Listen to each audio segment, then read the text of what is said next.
Voto Marisol Santos. 2.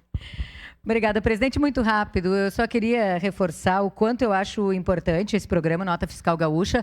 Participo dele desde o início. Lembro que ainda trabalhava na Gaúcha Serra naquele tempo e que logo que me inscrevi no Nota Fiscal Gaúcha, inclusive ganhei os R$ 200 lá no início, né, nos sorteios mensais.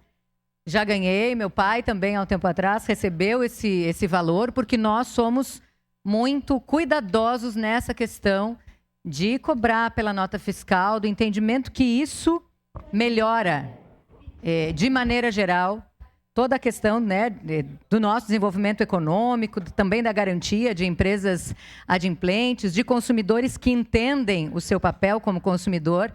Eu tenho Nota Fiscal Gaúcha, inclusive, né, o aplicativo no celular, então toda vez que recebe, nós temos, né? E eu fiquei muito feliz que agora, inclusive, foi atualizado, que toda vez que a gente pedia a nota fiscal, a gente tinha que entrar no QR Code da nota. Hoje não precisa mais, ela entra diretamente ali no aplicativo, quer dizer, está se melhorando, o governo do estado tem melhorado cada vez mais o aplicativo.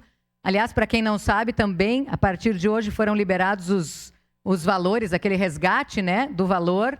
Então, já tem ali, é só fazer a solicitação também no aplicativo daquele valor que vem a cada trimestre das nossas notas, né, encaminhadas. Já tem meu desconto do IPVA garantido para o ano que vem, porque eu cobro nota fiscal e eu acho que esse é o papel dos cidadãos.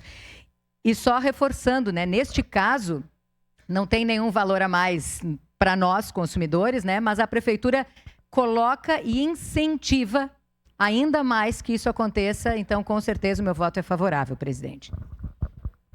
Obrigado. Solicito, vereadores e vereadoras que